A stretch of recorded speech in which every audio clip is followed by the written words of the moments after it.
오순절 8번째 주일 은혜의 예배입니다. 온 땅이여 여호와께 즐거이 소리칠지어다. 소리내어 즐겁게 노래하며 찬송할지어다. 수금으로 여호와를 노래하라. 수금과 음성으로 노래할지어다. 나팔과 호각 소리로 왕이신 여호와 앞에 즐겁게 소리칠지어다. 아멘.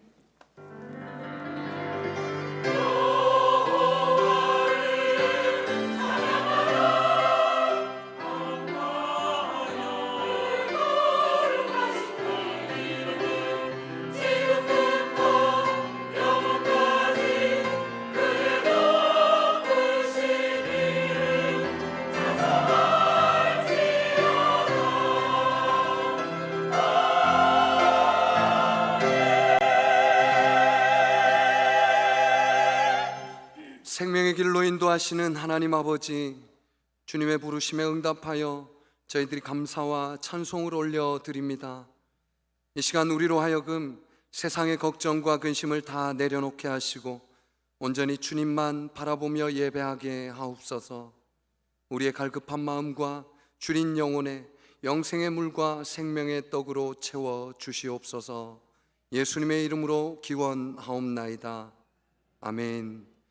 나는 전능하신 아버지 하나님 천지의 창조주를 믿습니다. 나는 그의 유일하신 아들 우리 주 예수 그리스도를 믿습니다. 그는 성령으로 잉태되어 동정녀 마리아에게서 나시고 본디오 빌라도에게 고난을 받아 십자가에 못 박혀 죽으시고 장사된 지 사흘 만에 죽은 자 가운데서 다시 살아나셨으며 하늘에 오르시어 전능하신 아버지 하나님 우편에 앉아 계시다가 거기로부터 살아있는 자와 죽은 자를 심판하러 오십니다. 나는 성령을 믿으며 거룩한 공교회와 성도의 교제와 죄를 용서받는 것과 몸의 부활과 영생을 믿습니다. 아멘.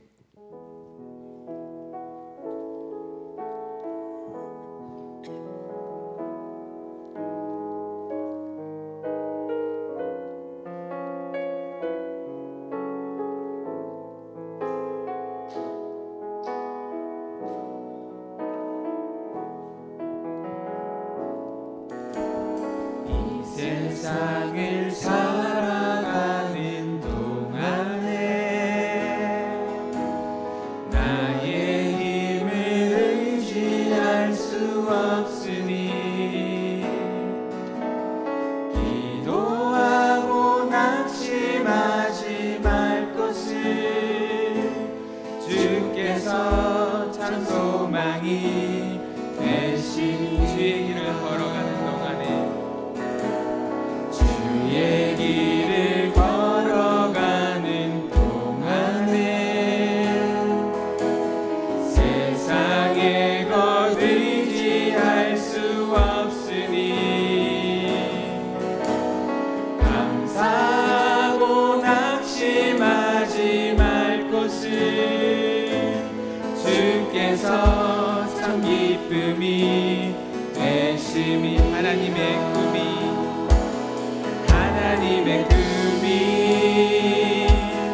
나의 비전이 되고 예수님의 성품이 나의 인격이 되고 성령님의 권능이 나의 능력이 되기 원하고 바라고 우리 한 번 더 고백합시다.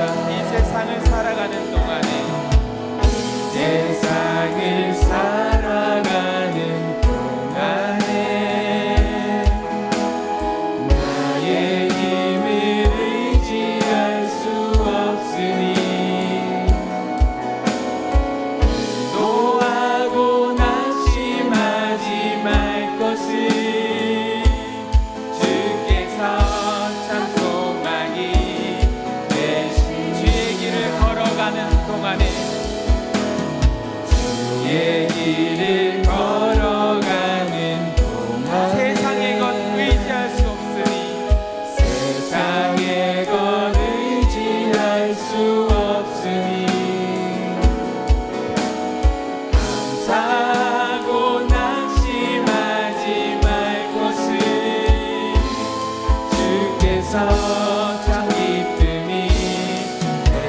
번만 더 고백합시다. 이 세상을 살아가는 동안에 세상을 살아가는 동안에 나의 힘을 의지할 수 없으니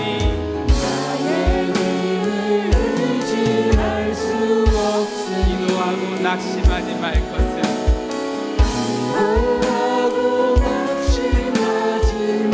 주님께서 우리의 참 소망이 되십니다.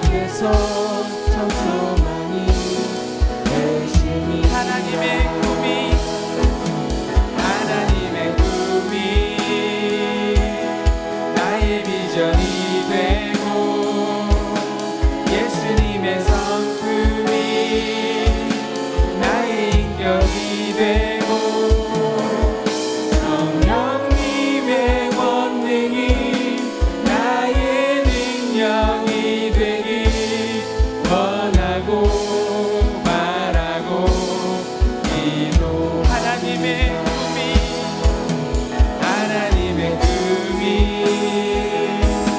나의 비전이 되고 나의 인격이 되길 원합니다. 성령님의 권능이 나의 능력이 되길 원하고 바라고 하나님의 꿈이 나의 비전이 되고 예수님의 성품이 나의 인격이 되고 성령님의 권능이 나의 능력이 되길 원하고 바라고 기도합니다. 할렐루야. 계속해서 우리 하나님을 높였으면 좋겠습니다.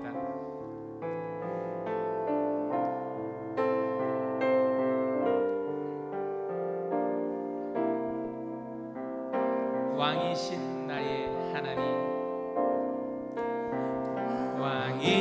왕이신 나의 하나님,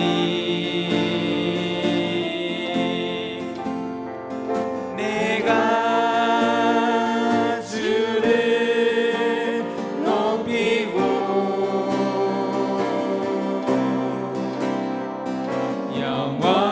영원히 주의 이름을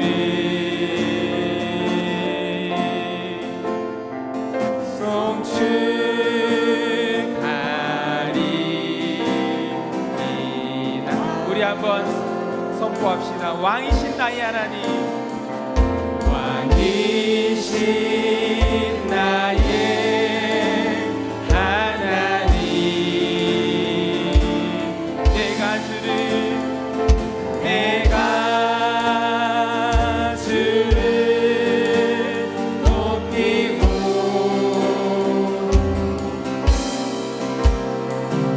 영원히 주의 이름을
사랑은 크신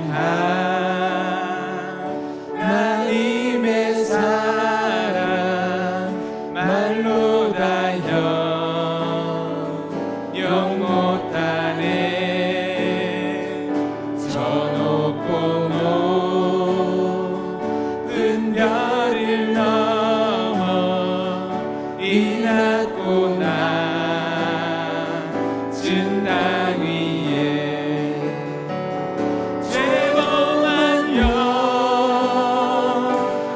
구하려 그 아들 보내사 화목제로 삼으시고 죄 용서하셨네. 하나님 크신 사랑, 하나님 크신 사랑을 증량하고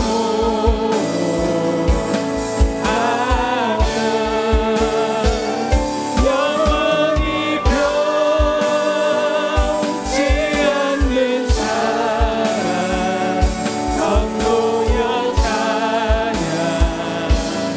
하나님 크신 사랑, 하나님 크신 사랑을 증량하고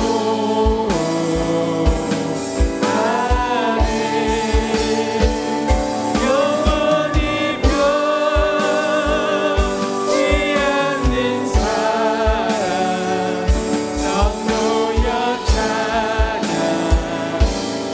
영원히 변치 않는 사랑, 변치 않는 사랑 성도여 찬양 하세.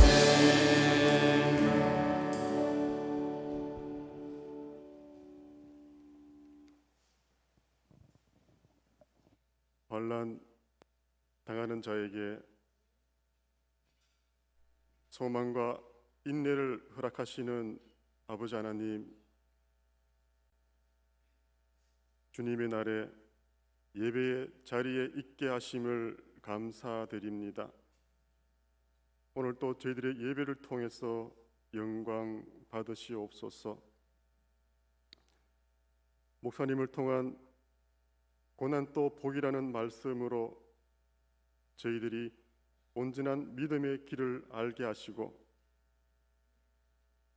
말씀을 전하시는 목사님에게 성령 하나님 임재하셔서 삶의 모든 순간순간마다 주의 지혜와 계시의 영으로 함께 하셔서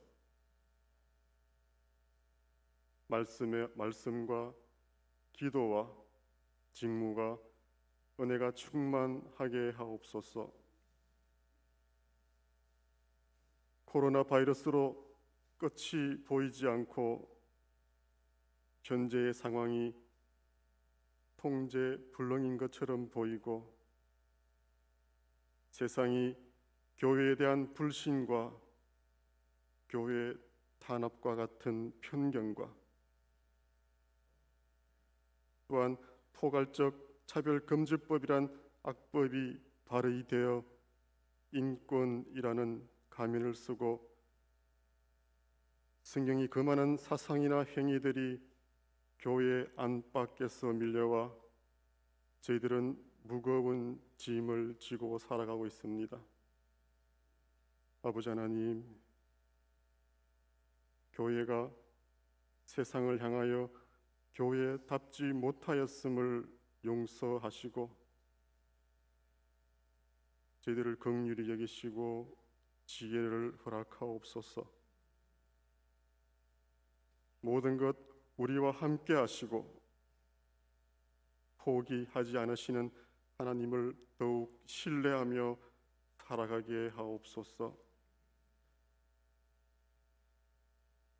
출산율 제로 시대를 맞아 우리 대한민국은 자연 소멸하고 있고 교회 학교도 놀랍도록 줄어드는 안타까운 이 시대에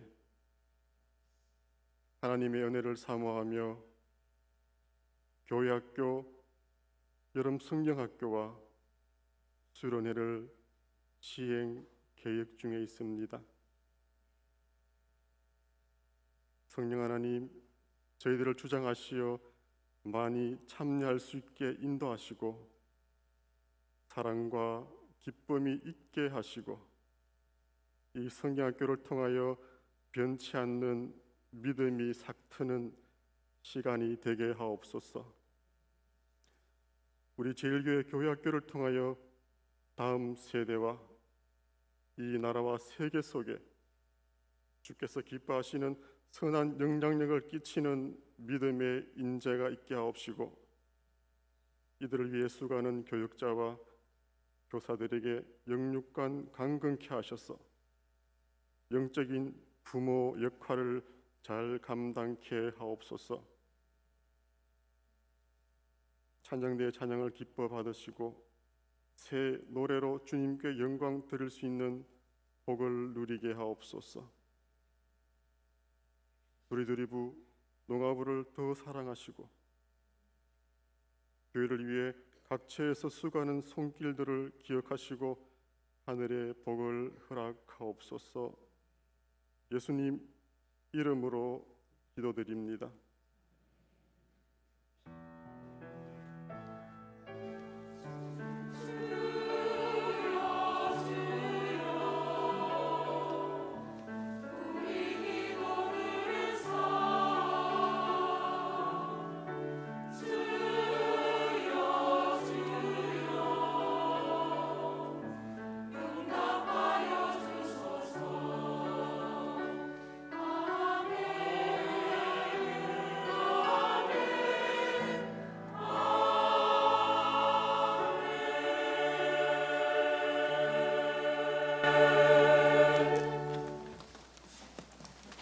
여러분의 삶에 하나님의 은혜가 늘 함께 있기를 소망합니다. 교회 소식을 전해드리겠습니다. 오늘 우리 교회에 처음 오신 분들 주님의 이름으로 환영합니다. 예배 마친 후에 1층 목양실로 오시기 바랍니다. 여러분, 코로나19 상황이 계속되는데요, 여러분 예방에 계속해서 힘써 주시기 바랍니다. 교회학교 여름 사역이 진행되고 있습니다. 오늘은 유치부 성경학교가 진행되는데요, 오늘과 다음 주일 2주간 진행됩니다. 우리 취약전에 있는 우리 귀한 자녀 또 손주 같은 우리 다음 세대 아이들 여러분 관심 계속 가져주시고 기도해 주시고 예배를 마치고 내려가시면서 한번 가서 보시고 격려도 해주시고 그렇게 해주시면 감사하겠습니다. 수요 예배 반주자를 임명합니다. 우리 강혜미 청년인데요, 잠깐 자리에서 일어나 주시겠습니까? 네, 앞으로 이제 수요 예배에 나와서 우리 청년인데 반주하며 열심히 봉사를 하려고 합니다. 여러분 격려의 박수 한번 해주시기 바랍니다. 네, 앉으시기 바랍니다. 여러분 8월 가정예배 순서지를 주보에 삽지해 드렸습니다. 여러분 그것을 가지고 8월 한 달 동안 삶 속에서 예배하십시오. 가정에서 예배하시고 또 직장에서 예배하시고 상황을 따라서 여러분 그 본문을 가지고서 예배하시고 묵상하시며 주님께로 더 가까이 나아가시기 바랍니다. 8월 봉사위원이 기록되어 있습니다. 한번 확인해 보시고요, 본인의 이름 있으면 기도하시면서 하나님께서 힘 주시는 것처럼 그렇게 봉사하시고 섬겨주시기 바랍니다. 은혜의 예배 후에 당회실에서 당회가 있겠습니다. 교역자 직원 휴가가 시작되는데요, 이번 이제 주간에는 허미옥 전도사님 휴가를 가시게 되었습니다. 여러분들 휴가 기간에 우리 교역자들이 휴식을 취하고 또 영적으로 더 충전도 하고 또 다른 교회 탐방도 하고 이렇게 정말 더 잘 준비되어서 오실 수 있도록 여러분께서 기도해 주시고 또 함께 해 주시길 바랍니다. 최강규 장로님, 이은경 권사님 가정에 하나님께서 외손녀를 주셨습니다. 이 외손녀를 통해서 장로님의 가정에 기쁨이 더 충만하시기를 축복합니다. 8월 목회 계획이 주보 아랫부분에 있는데요, 대부분 성경학교와 수련회입니다.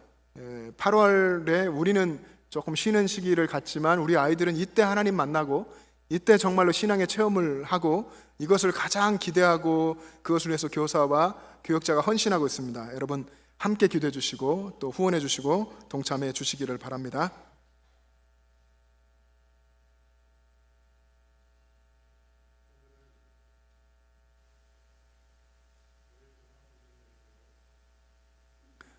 마이크 켜주십시오. 장학금 전달 시작하겠습니다.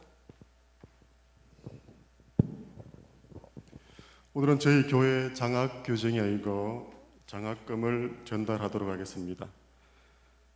호명하시는 친구 앞에 나오시기 바랍니다. 김대윤, 김예원, 김대윤 올라가시.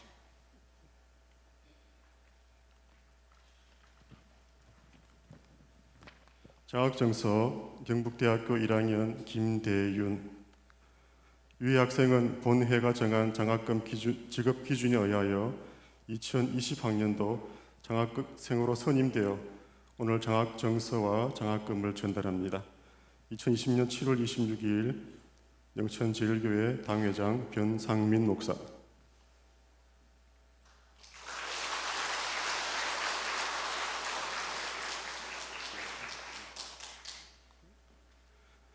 장학증서 성남 여자고등학교 3학년 김예원. 내용은 전과 같습니다.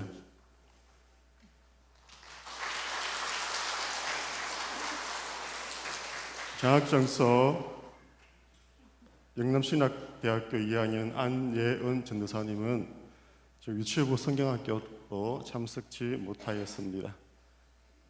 차렷.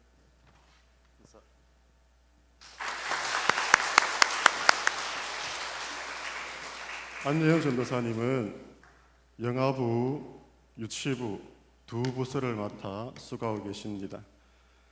우리 제일교회 가족 여러분께서 교회를 위해 기도하실 때 안예은 전도사님, 아동부 이금노 전도사님을 꼭 인가가 기도와 사랑 바라겠습니다.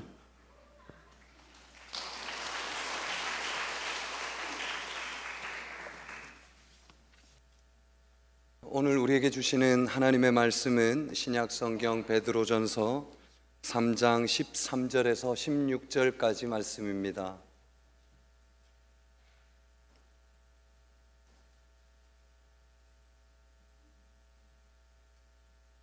하나님의 말씀을 봉독하겠습니다. 또 너희가 열심으로 선을 행하면 누가 너희를 해하리요? 그러나 의를 위하여 고난을 받으면 복 있는 자니 그들이 두려워하는 것을 두려워하지 말며 근심하지 말고 너희 마음에 그리스도를 주로 삼아 거룩하게 하고 너희 속에 있는 소망에 관한 이유를 묻는 자에게는 대답할 것을 항상 준비하되 온유와 두려움으로 하고 선한 양심을 가지라. 이는 그리스도 안에 있는 너희의 선행을 욕하는 자들로 그 비방하는 일에 부끄러움을 당하게 하려 함이라. 아멘.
사랑하는 여러분 주변의 사람들을 칭찬하시고 또 주변의 모든 분들께 감사하며 살아가시기를 바랍니다. 유대인의 탈무드에 보면요, 세상에서 가장 사랑받는 사람은 모든 사람을 칭찬하는 사람이요, 세상에서 가장 행복한 사람은 모든 일에 감사하는 사람이라고 했습니다. 어떤 사람이 사랑받는 사람이라고요? 네, 칭찬하는 사람, 그리고 가장 행복한 사람은 감사하는 사람이라고 했습니다. 요즘 사람들의 마음이 무겁고 또 지치고 피곤하죠. 이럴 때일수록 우리 믿음의 사람들이 서로를 칭찬하고 또 모든 일에서 하나님께 감사하며 살아가야 할 줄로 믿습니다. 아멘이시죠? 한번 실천해 보겠습니다. 옆에 계신 분 혹은 앞뒤에 계신 분을 보시면서 한번 칭찬 한번 해보세요. 시작.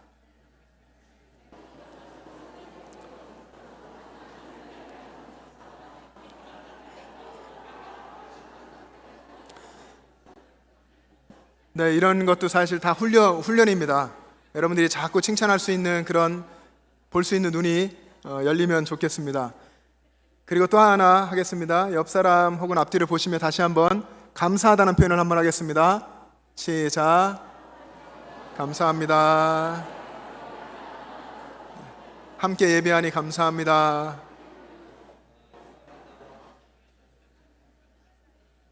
네, 옆에 앉아 주셔서 감사하고 얼마나 감사한 것이 많습니까? 우리가 원망과 불평에 쌓이면 다 잃어버리죠. 남에 대한 사랑의 시선도 없어지고 또 감사한 것도 다 잃어버리게 됩니다.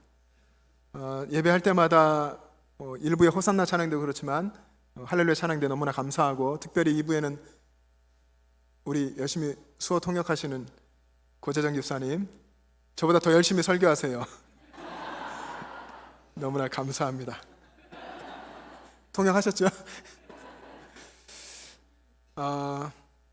정말로 북한 동포들을 사랑하고 정말 북한을 위해서 기도하고 섬기던 이면수 목사님이라고 계셨는데요. 지금은 캐나다에서 목회를 하고 계시는데, 오래전에 목사님이 18년 동안이나 북한을 드나들면서 18년 동안 150번이나 북한을 드나들면서 북한의 고아원, 양로원들을 찾아가서 끊임없이 베풀어주고 나누어주고 섬겼습니다. 이 목사님은 그것이 내게 주신 하나님의 사명이라고 생각을 하고 끊임없이 그렇게 베풀고 나누고 섬기면서 대단한 열정으로 1년에 8번 이상을 간 건데, 그렇게 열정을 가지고 그 위험한 북한 땅을 드나들면서 그렇게 사랑을 실천했습니다. 그러던 목사님이 어느 날 정말 말도 안 되는 죄명으로 체포되고 사형을 언도받고 북한의 독방 감옥에서 949일 동안이나 지내게 됐습니다. 하루 24시간 365일 감시 카메라가 독방에 켜져 있었고, 감시하고 있는 인원만 해도 이 목사님을 감시하는 사람이 50명 정도 됐다고 합니다. 그리고 일주일에 6일 동안, 주일을 제외한 6일 동안 하루에 8시간씩 노동을 해야 했는데, 노동이 얼마나 힘들었던지, 특히나 가장 힘들었던 것은 추운 겨울에, 아주 추운 겨울에 언 땅을 파야 되는 1m 깊이나 이렇게 파라고 해서 그걸 파면서 동상에 걸리고 그랬던 기억도 있다고 이야기했습니다. 자기 자신이 왜 이렇게 고난을 당하는지, 이 고난이 억울하다는 생각이 들 때마다 예수님의 고난을 생각하면서 오래 참을 수 있었다라고 이야기했습니다. 그렇게 949일을 지내왔던 것이죠. 그렇게 예수님을 생각하면서 그 고난을 지날 때에 점점 하나님께서 마음에 주시는 것이, 내가 이것을 통해서 예수님의 고난에 조금이라도 동참할 수 있어서 너무나 감사하다, 이런 마음이 들었다고 합니다. 그리고 또 한 가지는 그동안 18년 동안 열심을 가지고 열정을 다해서 그렇게 북한 땅을 오갔지만, 그때는 늘 주는 자로서, 주는 자의 입장에서 불쌍히 여겼지만 북한 동포들의 진정한 고통을 알지 못했는데, 이제 이런 고통을 통해서 하나님께서 북한 동포들의 고통에 동참할 수 있게 해주셔서 너무나 감사하다, 그렇게 고백했습니다. 그러면서 자신은 이 949일간의 이 기간이 정말로 하나님이 주신 복이라는 것을 새롭게 배웠다고 얘기했습니다. 아, 고난이 하나님의 축복이구나 하는 것을 다시 배우게 되었다라고 이야기했습니다. 우리는 어떻습니까? 우리는 고난을 당하면, 고난 당했을 때에 고난에 대한 이유를 묻습니다. 하나님, 제게 왜 이런 고난이 왔습니까? 왜 나만 이런 고난을 겪습니까? 하고 불평하고 원망하게 되죠. 그런데 여러분, 그 고난의 현장에서 나를 위해서 나보다 훨씬 더 억울하고 훨씬 더 모순되고 훨씬 더 비참하고 참혹한 고통을 대신 당해주신 예수님을 바라보아야 합니다. 고난 속에서 예수님을 우리가 바라보면 나를 위해서 십자가에 고통당하시고 피를 흘려주신 예수님을 바라보면 우리가 고난도 감사할 수 있게 되는 것입니다. 우리가 겪고 있는 고난이 참 다양합니다. 여러분, 고난을 이야기해보라고 한다면 마음에 두고 계신 분도 계시겠지만 각양의 이런 고난을 이야기하실 겁니다. 고난의 힘든 여정을 지금 정말 괴롭게 통과하고 계신 분도 아마 계실 겁니다.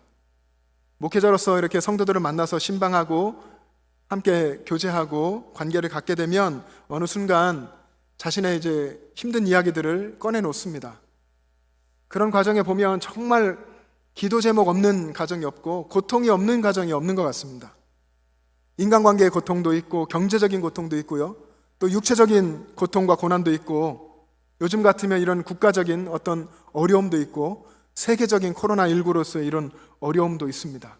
가정마다 어떻게 그렇게 자식들이 속을 썩이고 힘들게 하는지 자식이 기도 제목이 되기도 하고 각양 여러 가지 기도 제목을 가지고 이 땅을 살아가고 있습니다. 그런데 여러분, 우리가 그런 어쩌면 고난의 연속 속에 살아가고 있지만 우리가 반드시 기억해야 할 것은 성도가 당하는 모든 고난, 그 어떤 고난이라도 그 고난은 성도에게 유익한 것이다 하는 것입니다. 그래서 시편 119편 저자가 이렇게 말했습니다. 고난 당한 것이 내게 유익이라. 이로 말미암아 내가 주의 율례들을 배우게 되었나이다. 고난 당한 것이 내게 유익이라. 여러분도 이렇게 고백할 수 있게 되기를 바랍니다. 이렇게 고백한다면 고난은 정말 주님을 만나고 주님을 배우는 시간입니다. 그래서 과거 믿음의 선진들이 그런 이야기를 했습니다. 교회에 세례와 성찬이라고 하는 거룩한 성례가 있는데 세례와 성찬 말고 고난이라는 것은 세 번째 제3의 성례다 하는 이야기를 했습니다. 고난 속에 감추어진 하나님의 복이 있다는 것입니다. 그런 의미에서 고난은 신비입니다. 신비롭습니다.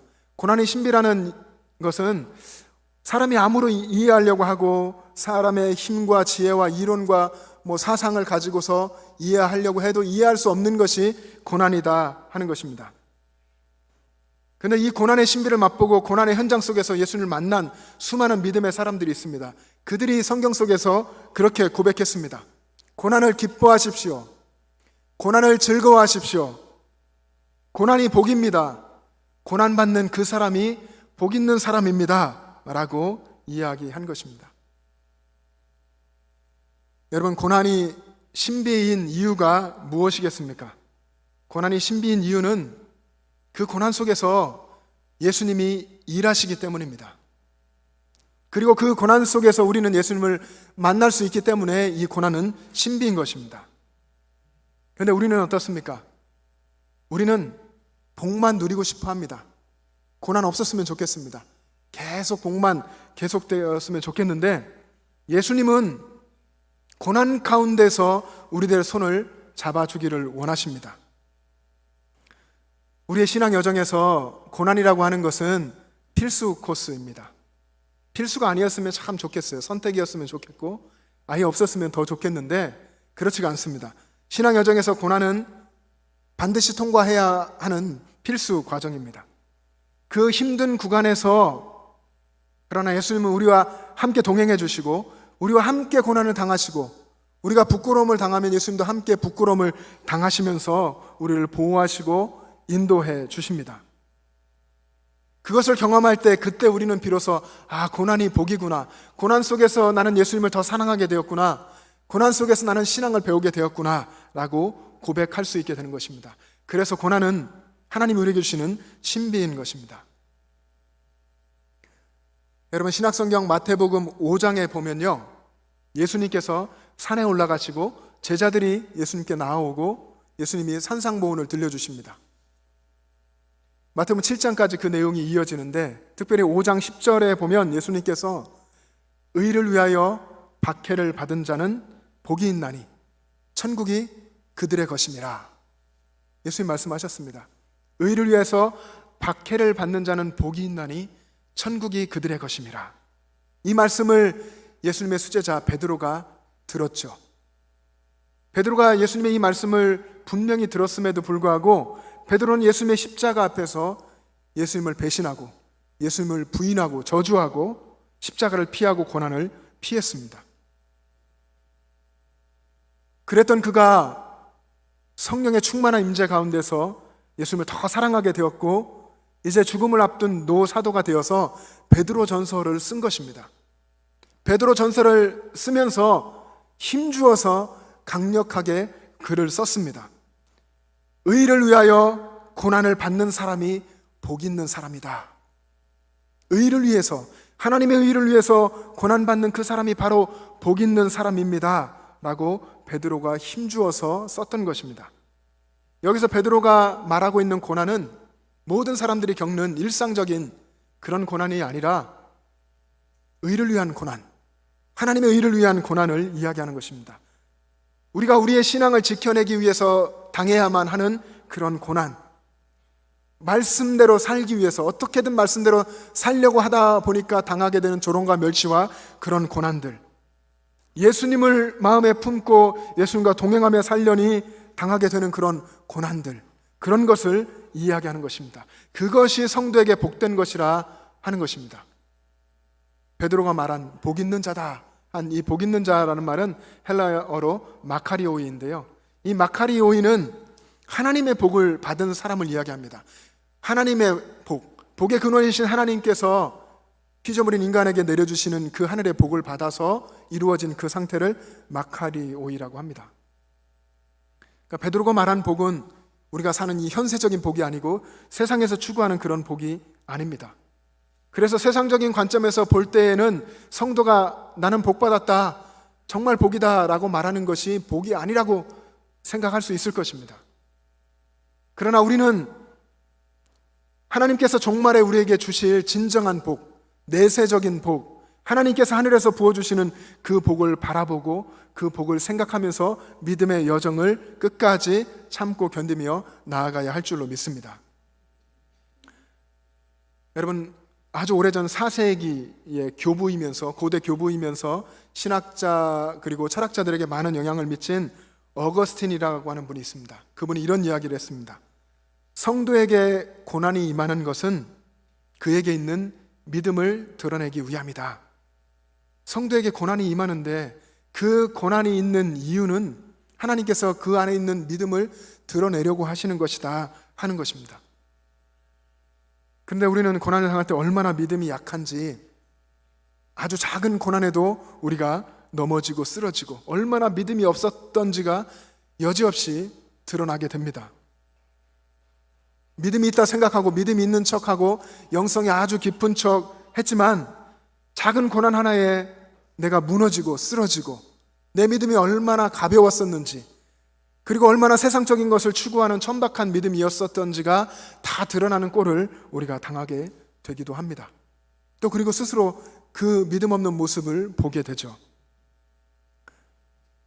베드로가 오늘 본문에서 이야기하는 것이 성도들이여 고난에 대해서 바르게 이해하십시오, 고난에 대한 바른 인식을 가지십시오 라고 말하는 것과 같습니다. 우리는 고난을 어떻게 해야 합니까? 그 고난이 정말 하나님께서 우리에게 주신 은혜고 복이라고 우리가 이해한다고 해도 우리가 현실에서 당해야 하는 그 고난은 사라지지 않습니다. 우리 현실은 그대로 있을 것입니다. 그런데 분명한 것은 그 고난의 현장에서 하나님께서 역사하셔서 우리에게 있는 믿음을 드러내신다 하는 것입니다. 얼마나 믿음이 있는 사람인지, 진짜 믿음의 사람인지, 그런 척하고 있는 것인지 하나님이 드러나게 하신다고 하는 것입니다. 여러분, 그렇다고 해서 지금 저는 믿음이 약해요, 저는 믿음이 없어요 라고 부끄러워하지 않아야 합니다. 그러시길 바랍니다. 누구나 처음부터 믿음의 용사인 사람은 없습니다. 하나님의 만지심을 받고 고난 속을 통과하면서 신앙이 성숙하고 성장해 가는 것입니다. 믿음이 약한 것이 문제가 아니라 고난을 만났을 때 그가 거기서 주님을 바라보지 못하고 두려워하고 낭망하고 절망하는 것, 그것이 문제인 것입니다. 우리가 고난의 현장 속에 있을 때에 주님, 저 할 수 있는 게 아무것도 없어요. 제가 어떻게 해야 돼요? 저는 기도할 수밖에 없어요. 여러분, 그런 고백이 나온다면 정말로 주님 앞에 나아가서 간절하게 기도하시기를 바랍니다. 기도할 때에 하나님이 역사하실 것입니다. 야고보서 5장 13절에 보면 너희 중에 고난 당하는 자가 있느냐? 그는 기도할 것이요. 고난 당하는 자가 있느냐? 그는 기도할 것이다 이야기했습니다. 여러분, 정말 삶이 너무나 힘들고 이 문제가 해결될 것 같지 않고 정말 죽을 것 같이 힘들어도 주님이 말씀하신 이 말씀을 믿고 여러분 삶 속에서 인내하고 또 기도하시고 발버둥 치고 믿음으로 살기 애쓰고 주님을 붙드시기를 바랍니다. 주님을 바라보기를 힘쓰면 주님께서 반드시 역사하시고 여러분 믿음의 체험을 하게 하실 것입니다. 그 믿음의 체험과 경험을 통해서 여러분의 믿음의 눈이 떠지고 여러분 삶 속에 오셔서 고통당하신 예수님을 보게 하실 것입니다. 그리고 고난이 복이구나, 내가 고난 속에서 십자가 은혜를 깨달았구나, 내가 고난 속에서 정말 주님의 그 은혜를 알게 되었구나 라고 그 고난의 신비를 고백하게 될 것입니다. 그리고 여러분은 하나님 은혜 가운데서 거룩한 믿음의 용사로 성장해 가게 될 것입니다. 세상 사람 누구나 실패하면 절망하고 좌절합니다. 특별히 어떤 것을 목표로 해서 치열하게 경쟁하고 치열하게 정말 애쓰고 노력했다면 그 실망이 아마도 더 클 것입니다. 그런데 성경 속에도 수많은 실패 이야기들이 있지만 성경 속의 이야기는 그렇지 않습니다. 그리스도인들이 경험한 실패를 실패라고 말하지 않습니다. 실패가 실패로 끝나지 않습니다. 겉으로는 분명히 실패요, 절망이요, 패배이지만 결국 승리가 되는 이야기를 성경에서 기록하고 있습니다. 예수님의 십자가 사건이 그렇지 않습니까? 세상에서 가장 고통스럽고 참혹한 형벌을 당하시고 죽으셨지만 하나님의 능력 가운데 3일 만에 다시 살아나셔서 영원한 승리를 얻으셨습니다. 베드로는 어떻습니까? 베드로는 십자가 그 고난을 두려워하고 피하여서 영원한 배신자 같았지만 그가 성령의 충만함을 받고 변화되어서 초대 교회의 기둥 같은 인물이 되었습니다. 이것이 복음의 역사이고 이것이 고난의 신비이고 십자가의 역설입니다. 고난 속에서 주님을 바라보면 영광으로 이끌어 주시고 저주에서 복으로, 실패에서 승리로, 죽음에서 생명으로 끝나게 되는 그런 신앙의 스토리를 우리로 쓰게 하시는 것입니다.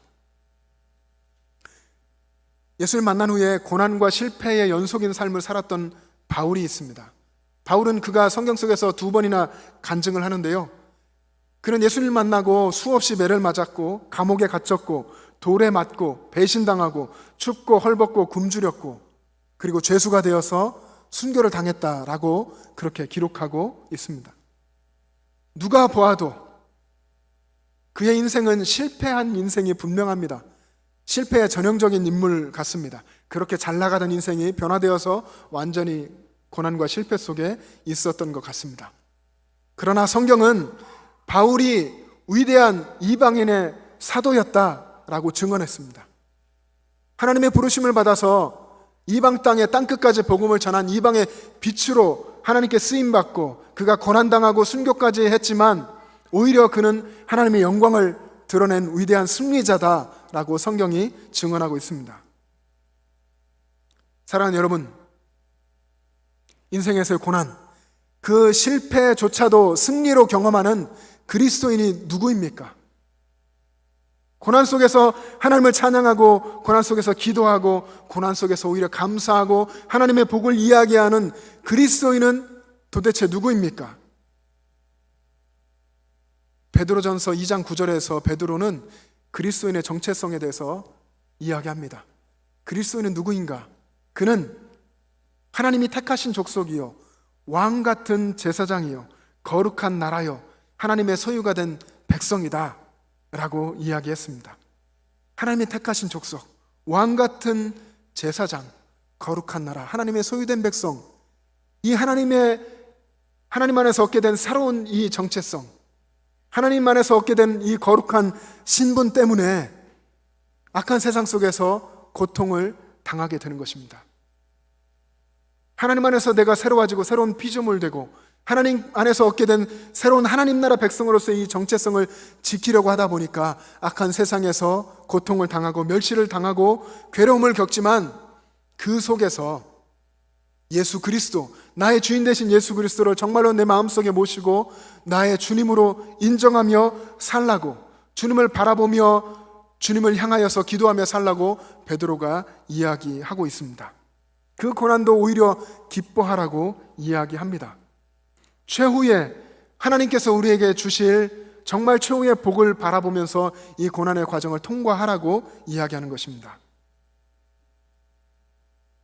여러분의 인생이 쉽지는 않죠. 정말 어렵고 힘든 그런 상황들 속에서 우리가 쓰러지게 되고 또 넘어지고 또 넘어지고, 정말 예수님이 경험한 것 같은, 어쩌면 십자가 죽음 같은 그런 정말 죽을 것 같은 그런 상황 속에 여러분이 놓이게 되어도 그 속에서 믿음의 선배들이 했던 것처럼 주님이 말씀하신 바를 이루고 주님이 말씀하신 대로 살아가기에 힘쓰는 여러분 될 수 있기를 바랍니다.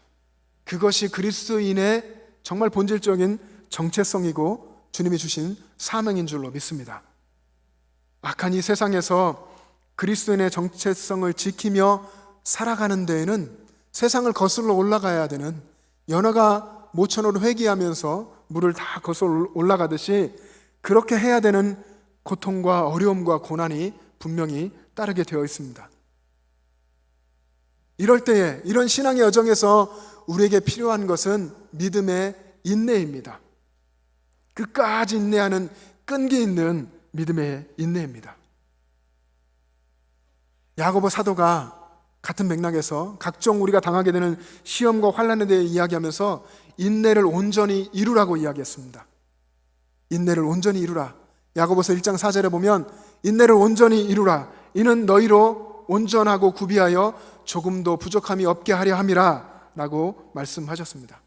고난의 순간에 고통스럽고 힘들지만 내 삶에 오셔서 나와 함께 고통을 당하시고 위로하시는 주님을 바라보면서 끊임없이 인내하고 주님을 붙드실 수 있기를 바랍니다. 여러분, 세상에 이제 보물이라고 보석이라고 하는 것 중에 진주가 있지 않습니까? 진주가 조개 속에 있는데요. 진주 조개가 따로 있더라고요. 이 진주 조개가 그 조개 안에 진주를 품는 과정, 어떻게 진주를 품게 되는지 여러분 아십니까? 진주 조개가 이렇게 음식물을 섭취하는데요, 잘못해서 이물질을 이렇게 섭취하게 되고 그 이물질이 소화기관에 이렇게 딱 걸리는 때가 있답니다. 그렇게 걸리면 이 조개는 우리도 마찬가지 몸이 그렇게 반응하듯이 강력한 소화액을 뿜어내는데, 이 강력한 소화액을 통해서 대부분은 이렇게 다 녹아 없어지는데, 그렇게 되지 않고 이것이 계속해서 남아있으면 계속해서 이 소화액이 뿜어지고 또 분비물이 거기에 쌓이면서 이렇게 동글동글하게 점점 자라고 나중에 영롱한 진주가 된다고 합니다. 조개에게 있어서 이물질은 없어지지 않는 정말 아프고 고통스러운 것입니다. 그런데 이 고통을 그 속에 품고 감당하고 견디고 인내하면서 결국에는 진주가 만들어지는 것이죠. 우리에게도 마찬가지인 것 같습니다. 우리가 인생에서 정말 견디기 힘든 문제를 겪게 되고 어쩌면 그 문제가 내게 확 들어와 버리는 거죠. 내게 왜 이런 어려운 문제들이 들어올까? 내 인생에 왜 이런 것이 왔을까?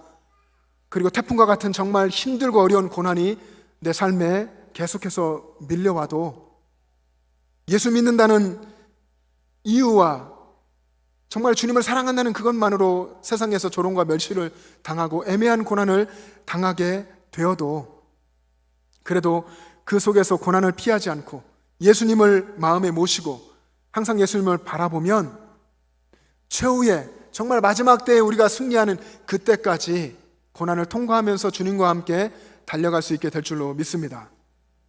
여러분, 우리가 고난 중에 있을 때에 그때가 예수님을 만날 때입니다. 여러분, 고난 중에 주님을 꼭 만날 수 있기를 바랍니다. 지금 현대에 가장 영향력 있는 목사님 중에 한 사람이 팀 켈러 목사님이라고들 합니다. 팀 켈러 목사님의 고통에 답하다라는 책에 보면 사람이 고통 중에 있을 때에 그때에 고통도 다 주관하시고 모든 만유의 주권자이심에도 불구하고 사람들의 인생의 풀무불 속에 들어오셔서 함께 고통을 당하시는 예수님을 바라보라 라고 이야기했습니다. 하나님이시면서 하늘 보좌에 계신 그분이 친히 인생 가운데 그 뜨거운 풀무불 같은 이 인생 속에 고통 현장에 오셔서 우리를 위해서 죽어주신 그 예수님을 바라보라 하는 것입니다. 인생에서 정말 힘들고 어려울 때에 내 인생이 정말 뜨거운 풀무불 같이 그렇게 느껴질 때 정말 포기하고 싶을 그때에도 그 고난 속에서 섭리하시고 일하시고 역사하시는 주님을 바라볼 수 있기를 바랍니다. 나보다 더 큰 고난, 말할 수 없는 고난을 나를 위해서 겪으신 예수님을 바라볼 때에 그때에 내가 그렇게 힘들다고 생각했던 그 고난이 정말 쇠터처럼 가볍게 느껴지고 또 어느 순간 주님께서 내 안에 임재해 계시고 주님이 내게 은혜와 평강을 주시는 것, 그래서 내가 어느 순간 하나님이 주신 하늘의 은혜와 평강을 누리고 있는 것을 고백하고 그리고 찬양하며 감사하게 될 것입니다. 바울은 그의 영적인 아들 디모데에게 이렇게 권면했습니다. 나와 함께 고난을 받자. 그리스도 예수의 좋은 병사로 나와 함께 고난을 받으라. 이렇게 권면했습니다. 사랑하는 영천제일 가족 여러분, 고난이 저와 여러분에게 복인 줄로 믿습니다. 주님께서 그 고난 속에서 말씀하시고 그 고난 속에서 일하시고 고난 속에서 우리의 손을 잡아주시고 우리는 고난 속에서 주님을 만날 수 있는 줄로 믿습니다. 고난 속에서 여러분 상황이 아닌 주님을 바라보시기를 바랍니다. 그때 주님께서 여러분을 만지시고 여러분을 강한 믿음의 용사로 이끌어 주실 것입니다. 예수 그리스도의 좋은 군사로 강한 믿음의 용사로 고난을 받고 고난을 견뎌내고 승리하시고 또 그 속에서 항상 예수님을 바라보면서 최후의 하늘의 복을 받을 그 최후의 승리하는 날까지 힘차게 걸어가시는 여러분 되시기를 주님의 이름으로 축복합니다. 기도하겠습니다. 사랑의 주님, 우리 주님의 은혜를 감사합니다. 걸어가신 하나님 아버지, 우리가 우리의 삶의 현장에서 우리와 함께 하시는 주님을 바라보지 못하고 우리가 불평하며 원망하며 믿음 없는 모습으로 살아왔던 것을 고백합니다. 우리 주님, 우리를 긍휼히 여겨주시고 우리의 눈을 뜨게 하여 주셔서 우리의 삶에 오셔서 일하시고 역사하시는 우리 주님을 바라보게 하시고 주님을 더욱 사랑하게 하여 주시옵소서. 날마다 순간순간마다 주님을 나의 주님으로 인정하고 고백하며 살아가는 저희들의 삶이 되게 하여 주시옵소서. 감사드리며 예수님의 이름으로 기도합니다. 아멘.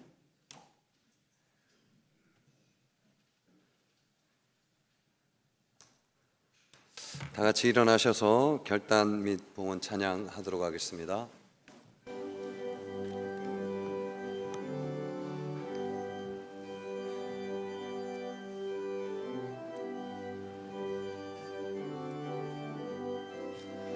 빛의 사자들이여 어서 가서 어둠을 물리치고 주의 진리 모르는 백성에게 복음의 빛 비춰라. 빛의 사자들이여 복음의 빛 비춰라. 죄로 든 밤 밝게 비춰라. 빛의 사자들이여 선한 사역 위하여 힘을 내라. 주 함께 하시겠네. 주의 크신 사랑을 전파하며 복음의 빛 비춰라. 빛의 사자들이여 복음의 빛 비춰라. 죄로 든 밤 밝게 비춰라.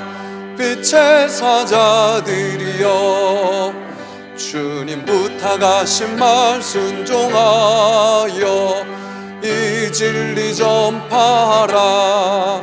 산을 넘고 물 건너 힘을 다해 복음의 빛 비춰라. 빛의 사자들이여, 복음의 빛 비춰라. 죄로 든 밤 밝게 비춰라. 빛의 사자들이여, 동서남북 어디나 땅끝까지 주님만 의지하고 눈 어두워 못 보는 백성에게 복음의 빛 비춰라. 빛의 사자들이여, 복음의 빛 비춰라. 죄로 든 밤 밝게 비춰라. 빛의 사자들이여. 사랑하는 여러분, 세상에 나아가서 여러분 곁에 있는 가족, 또 이웃, 주변의 친지들, 친구들, 그들을 칭찬하시고 주님의 이름으로 칭찬하시고 또 감사하시고 또 주님의 사랑으로 섬기시기를 바랍니다. 그것이 여러분을 세상에 보내신 주님의 이유인 줄로 믿습니다. 믿음으로 꼭 승리하시고 하나님 나라를 확장하는 여러분 될 수 있기를 바랍니다. 기도하겠습니다. 우리의 삶에 늘 함께 하시는 주님, 주님의 은혜를 감사합니다. 주님, 선한 목자의 손길로 저희들을 이끄시고 저희들의 이름을 아시고 우리들의 마음의 아픔과 고난을 다 아시는 주님께서 걸음걸음 역사하시고 일하심을 감사드립니다. 우리의 믿음이 연약하여서 우리가 주님을 바라보지 못하고 주님이 일하심에도 불구하고 우리는 불평하고 원망할 때가 많았습니다. 주님 긍휼히 여겨주시고 우리의 마음을 주의 성령께서 오셔서 새롭게 하여 주셔서 우리 삶 속에서 일하고 계시는 하나님의 풍성한 은혜를 경험하며 맛보며 고백하게 하여 주시옵소서. 우리의 삶에 함께 하시고 일하신 하나님을 찬양하며 주님께 예물을 드립니다. 주일 헌금으로 11조로 감사 헌금으로 선교 헌금으로 건축 헌금으로 많은 예물을 주님 앞에 올려드립니다. 또한 우리의 삶과 우리의 시간과 우리의 재능과 달란트를 주님께 올려드립니다. 주님 이 모든 것을 사용하셔서 하나님 나라 복음의 귀한 역사를 이루어 주시옵소서. 우리 영천제일의 여러 환우분들 또 마음의 고통 가운데 있는 이들 낙심한 분들 하나님 긍휼히 여겨주시고 주의 성령으로 찾아가셔서 성령의 생수가 역사하심으로 말미암아 새롭게 하여 주시고 되살아나게 하여 주시옵시고 온전히 주님 앞에서 주님을 찬양하는 믿음의 용사로 성장해 갈 수 있도록 인도하여 주시옵소서. 이제는 우리 구주 예수 그리스도의 은혜와 하나님 아버지의 영원하신 사랑하심과 우리의 삶에 함께 하시는 성령님의 교통하심과 충만하심이 고난의 현장 가운데서 예수님을 바라보고 주님 주신 은혜로 승리하기를 원하는 영천제일의 모든 가족과 그 가정과 일터와 한국교회와 이 나라 민족과 세계 열방 위에 지금부터 영원토록 함께 계시기를 간절히 축원하옵나이다. 아멘.